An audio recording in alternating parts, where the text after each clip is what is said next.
First തന്നെ ഇവൻ എന്നെ കാണിച്ചതെന്ന് അറിയോ? ഇവൻ ഉറക്കമായിരുന്നു. ഞാൻ ഇന്ന് മുംബൈക്ക് പോകണം നമ്മുടെ ചേട്ടച്ചാറുടെ ആവശ്യത്തിനെ. അപ്പോൾ ചെറുക്കനെ ഒന്ന് വിളിക്കാതെ ഒന്ന് പറഞ്ഞിട്ട് പോകാന്ന് വെച്ചാൽ വന്നപ്പോഴത്തേക്ക് ചെറുക്കനെ ഇവിടെ എഴുന്നേറ്റിരിക്കുന്നു. അതിൻ്റെ കൂടെ നമ്മുടെ പാറുവുണ്ട്. പാറുവേ, യാത്ര പോവുകയാണ് നീ ഇല്ലാണ്ട്. വിഷമമുണ്ടോ? വിഷമമുണ്ടോ? ഒറ്റയ്ക്കൊരു യാത്ര പോവുകയാണ്, അതുകൊണ്ട് ഇവരെ ഒന്നും കൂട്ടാൻ പറ്റത്തില്ല. അത് വേറൊരു ആവശ്യം, പേഴ്സണൽ ആവശ്യമാണ്. എൻ്റെ പേഴ്സണൽ അല്ല, വേറൊരാളുടെ പേഴ്സണൽ ആവശ്യം, ചേട്ടച്ചാറ് പേഴ്സണൽ ആവശ്യം. അതിനുവേണ്ടി ഞങ്ങൾ പോയിട്ട് വരാം കേട്ടോ ചക്കപ്പി. അപ്പം അമ്മച്ചി വെളിയിലങ്ങോട്ട് പോയേക്കുവാണ്. അപ്പോൾ വരുന്നതിന് മുമ്പ് നമ്മളങ്ങ് പോയേക്കുവാണ്. അപ്പം വന്നിട്ട് ബാക്കി വിശേഷങ്ങൾ പറയാം കേട്ടോ നിങ്ങളോട്. ടാറ്റാ. ഫൈങ്കിസ് ഉണ്ടോ? ഫൈങ്കിസ് ഉണ്ടോ? ഒരു ഫൈങ്കിസ് ഉറക്കം കൂടി ഇരിക്കുമ്പോഴത്തേക്ക്. എന്നാ ടാറ്റ, പോയിട്ട് വരാം അപ്പാ. ടാറ്റാ. ചേട്ടച്ചാറ് ആവശ്യമായിരുന്നില്ല, നമ്മുടെ ഫസ്റ്റ് പ്രിഫറൻസ് തന്നെയായിരുന്നു ഒന്ന് കറങ്ങാം മുംബൈയൊക്കെ. അതിന് നമ്മൾ ഫസ്റ്റ് പോയത് ലോക്കൽ റെയിൽവേ സ്റ്റേഷനിലേക്ക് കേട്ടോ. അവിടെ നമുക്ക് സ്ഥലം തപ്പാന്ന് വെച്ചിട്ട് അവിടെയാണ് തിക്കും തിരക്കും കാരണം രക്ഷയില്ല. പിന്നെ തള്ളിക്കീറി നമ്മൾ എത്തിയത് നെഹ്റു പ്ലാനറ്റോറിയത്തിലേക്ക്. അവിടെയാണെങ്കിൽ അടിപൊളി എക്സ്പീരിയൻസ് എന്ന് പറഞ്ഞാൽ നല്ല വൈബായിരുന്നു. കാരണം ഞാൻ ആദ്യമായിട്ടാണ് പോകുന്നത്, അതുകൊണ്ടാണ് കേട്ടോ പറയുന്നത്. നമ്മുടെ ഹെഡിൻ്റെ മുകളിലാണ് ഈ വലിയൊരു സ്ക്രീൻ വെച്ചേക്കുന്നത്. അവിടെ 3D എഫക്റ്റ്, നല്ല വിഷ്വൽ എഫക്റ്റിൽ എൻ്റെ ലൈഫിൽ ഞാൻ കണ്ടത് വെച്ചിട്ട് എനിക്ക് ഇഷ്ടപ്പെട്ടൊരു വിഷ്വലായിരുന്നു. ഇതെല്ലാം വിഷ്വൽസിൻ്റെ ഉള്ളതാണ് കേട്ടോ. പക്ഷെ ഞാൻ ഓവറായിട്ട് എടുത്തില്ല, അവിടെ നമുക്ക് ഓവറായിട്ട് എടുക്കാൻ പറ്റത്തില്ലായിരുന്നു, അതുകൊണ്ട് കുറച്ച് മാത്രം. പിന്നെ നമ്മൾ വെളിയിലേക്ക് വന്ന് ഇത് കണ്ടോ, ഈ ഒരു ഏരിയയിൽ കാറുകൾ മാത്രമാണ് ടാക്സി ആയിട്ട് വിടുന്നത്. നമ്മൾ വന്നിറങ്ങിയെടുത്ത് ഓട്ടോകൾ മാത്രവും. ഇവിടെ തന്നെ തിരിച്ചേക്കുവാണ്, ലോക്കൽ ഏരിയ, VIP ഏരിയ, അങ്ങനെയൊക്കെ തിരിച്ചിട്ടാണ് ഇവരും പോകുന്നത്. അത് നല്ലൊരു ഗൾഫ് എക്സ്പീരിയൻസ് പോലെയായിരുന്നു. ഈ മറ്റേ ഞാൻ പറഞ്ഞില്ലേ VIP ഏരിയ, അത് കഴിഞ്ഞിട്ട് ഞങ്ങൾ വന്ന എവിടെയാണ്, ഇവിടുത്തെ സൂവിലേക്ക് ദ മുംബൈ സൂ. മുംബൈ അല്ലേ, കുറേ മൃഗങ്ങളെ കാണും, ആ ഒരു ചിന്തയിലാണ് ഇവിടെ വരുന്നത്.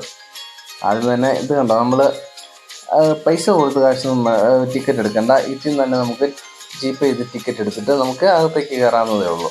നമ്മൾ ടിക്കറ്റൊക്കെ എടുത്ത് അകത്തേക്ക് പോവുകയാണ്. നല്ലൊരു വൈബും ആംബിയൻസും, നല്ല ഗ്രീനറിയും, ആ ഒരു വലിയ വെയിലൊന്നുമില്ല, ആ ഒരു നല്ലൊരു മോഡായിരുന്നു. ഉച്ച സമയമാണെങ്കിലും നല്ല മോഡായിരുന്നു. ഫസ്റ്റ് തന്നെ നമ്മൾ കണ്ടോ മാപ്പ് കണ്ടോ, ഇതിനകത്ത് തന്നെ 100 കണക്കിന് മൃഗങ്ങളെ കാണിച്ചിട്ടുണ്ട്. ഇതെല്ലാം കണ്ടു മടുക്കുമല്ലോ എന്ന് വിചാരിച്ചാണ് പോകുന്നത്. ആദ്യം തന്നെ നമുക്ക് സെൻറ്റർ ഓഫ് അട്രാക്ഷൻ എന്നൊക്കെ പറയുന്ന പോലെ വേണ്ട പീരങ്കിയാണ് കയറുമ്പോഴേ കാണുന്നത്. നല്ല പഴക്കമുള്ള സാധനം, ആരൊക്കെയോ പണ്ട് യൂസ് ചെയ്തിട്ടുണ്ട് ഈ സാധനമൊക്കെ. നല്ല തുരുമ്പിച്ചൊക്കെ ഇരിക്കുക. അത് കണ്ടു കഴിഞ്ഞിട്ട് നമ്മൾ അടുത്ത ആരെങ്കിലും കാണാൻ പറ്റുമോ ആ ഒരു ചിന്തയിൽ കൂടെ ഇങ്ങനെ നടന്നുകൊണ്ടിരിക്കുക. പക്ഷേ രണ്ട് സൈഡിലും മടുപ്പിക്കുന്നില്ല, നല്ല വ്യൂവും കാര്യങ്ങളൊക്കെയാണ്. ആദ്യം തന്നെ കണ്ടത് ആരെയാ, ഈ ആനക്കുട്ടീനെയാണ് കണ്ടത്. ആനക്കുട്ടിയാണെങ്കിൽ അവിടെ തിരിഞ്ഞു നിൽക്കുക, ഇങ്ങോട്ട് അടുത്തും വരാണ്ട് മനസ്സൊന്നുമില്ല. ഇതിന് തീറ്റി കൊടുക്കുന്നുണ്ടോ, കച്ചത്തുറുമൊക്കെ അതിൻ്റെ അടുത്ത റൂമിൽ വെച്ചേക്കുന്നത്. അത് കഴിഞ്ഞിട്ട് ഞങ്ങൾ പോയി എവിടെയാ, ഒരു കരടിയുടെ മടയിലേക്ക് ചെന്നപ്പോൾ എന്നെ ആദ്യമേ കണ്ടത് ഒരു കീരിക്കൂട്ടനെ. കീരിയാണെന്ന് തപ്പിയതുണ്ടോ, ആ കരടി ആ മൂലയ്ക്ക് പോയിരിക്കുക. അതും നമ്മളെ ഒരു സങ്കടപ്പെടുത്തി. നമുക്ക് അതിനെയൊന്നും ചുമതല കാണാൻ പറ്റിയില്ല. നല്ല ഉച്ചസമയം ഉണ്ട്, ഉറക്കമായിരിക്കണം, അതായിരിക്കണം ചാൻസ് അടുത്തൊന്നും വരാതിരിക്കാനായിട്ട്. അത് കഴിഞ്ഞിട്ട് ഞങ്ങൾ പോയത് പുലിമടയിലേക്കാണ്. ഈ സങ്കടങ്ങളൊക്കെ മാറ്റാനായിട്ട് അവിടെ പറ്റിയെന്നുള്ളതാണ് സത്യം. എന്താന്ന് നോക്ക്, ഗ്ലാസിൻ്റെ അടുത്ത് തന്നെ വന്നിരിക്കുക. നിങ്ങളെന്നെ ഫോട്ടോ എടുക്കുമോ, എന്ത് വെള്ളം കാണിച്ചു, ഞാൻ നിങ്ങൾക്കൊരു ശല്യം ഉണ്ടാക്കത്തില്ല എന്ന് പറഞ്ഞിട്ടാണ് ആശാൻ കിടക്കുന്നത്. ആശാനെ കണ്ട വൈബിൽ ഇപ്പുറത്തോട്ട് വന്നപ്പോഴത്തേക്ക് ആശാൻ്റെ ഇതേണ്ട നല്ലൊരു സ്വിമ്മിംഗ് പൂള് കിടക്കുന്നു ആശാനെ കുളിക്കാനായിട്ട്. നമ്മളും കണ്ടാൽ നമുക്കൊന്ന് കുളിക്കാൻ തോന്നും കേട്ടോ.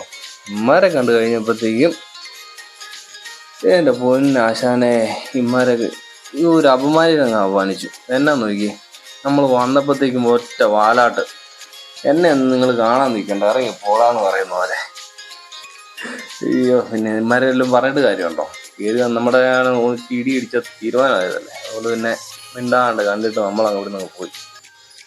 രണ്ടും നല്ല കളിയായിരുന്നു കേട്ടോ. അവിടെ കിടന്നിട്ട് നല്ല പ്രാവും കൂട്ടം എല്ലാം ചുറ്റും ഉണ്ടായിരുന്നു. പിന്നെ അടുത്ത സ്ഥലത്തേക്ക് നമ്മൾ വന്ന എവിടെയാ, നമ്മുടെ കുരങ്ങന്മാരുടെ അടുത്തേക്ക്. കുരങ്ങന്മാരെന്ന് പറഞ്ഞപ്പോൾ ഞാൻ ഓർത്തു നല്ല സിംഹവാലം കുരങ്ങോ അങ്ങനെയുള്ള ടീംസൊക്കെ ആയിരിക്കും ഓർത്ത് വന്നപ്പോഴത്തേക്കും നമ്മുടെ നാട്ടിൽ കാണത്തില്ലേ കുഞ്ഞു കുരങ്ങന്മാർ, മനസ്സിലൊക്കെ കിടക്കത്തില്ലേ, അങ്ങനെയുള്ള ടീംസൊക്കെ കുറേ ഉണ്ടായിരുന്നു. അങ്ങനെയുള്ള ടീംസുകൾ. പിന്നെ വന്നത് മാൻ്റെ ഏരിയയിൽ. അവിടെ നിൽക്കുന്നുണ്ട് ഒരു കേഴാം മാനോ, ആ വെള്ളത്തിൻ്റെ അവിടെ നിൽക്കുന്നുണ്ടോ, അവർ ഭയങ്കര കൂത്തായിരുന്നു നമ്മൾ വരുന്നതിന് മുമ്പ്. അപ്പോൾ വന്നപ്പോഴത്തേക്കും വന്ന് അടങ്ങിയതാണ്. ആ ഒറ്റ കേഴ ഉള്ളായിരുന്നു അവിടെ. മാനൊക്കെ എന്ന് പറഞ്ഞാൽ നല്ല നല്ല ചന്തമാണ് ഇവരെ കാണാനായിട്ട്. അവിടെ വെയിലില്ലാത്തതുകൊണ്ട് കുറേ നേരം നിൽക്കാനും ഇവരായിട്ട് ടൈം സ്പെൻഡ് ചെയ്യാനൊക്കെ പറ്റും കേട്ടോ. അത് കഴിഞ്ഞിട്ട് വന്നതാണ് ഒരു പൂന്തോട്ടം, നല്ല റോസാത്തോട്ടം. ബ്രഹ്മീൻ്റെ ഉണ്ടാണിത് പറയുകയാണെങ്കിൽ. ലാസ്റ്റ് ആയിട്ട് നമ്മൾ വന്നത് ഈ പെൻഗ്വിൻ്റെ ഏരിയയിലേക്കാണ്. പെൻഗ്വിൻ എന്ന് പറഞ്ഞാൽ അവരുടെ നാട്ടിലെങ്ങനെ ജീവിക്കുന്നത് അതുപോലെ തന്നെ ആംബിയൻസ് എല്ലാം സെറ്റാക്കിയിട്ടുണ്ട്. പക്ഷേ ഇത്രയും മൃഗങ്ങളേ ഉള്ളൂ. നമ്മൾ കൊടുക്കുന്ന പൈസക്കുള്ള വെറുത്താണോ ചോദിച്ചാൽ അല്ലെന്നേ ഞാൻ പറയത്തുള്ളൂ. കാരണം തീരെ കുറവാണ് അവിടുത്തെ മൃഗങ്ങളും കാര്യങ്ങളും ഒക്കെ. ആകെപ്പാടെ എനിക്ക് ഇഷ്ടപ്പെട്ടത് പുലിയും ഈ ഒരു പെൻഗ്വിനും മാത്രം കേട്ടോ. അമ്മച്ചേ മോൻ എത്തി കേട്ടോ. നിങ്ങളവിടെ സാരി എടുത്തൊക്കെ എവിടെ പോവാ?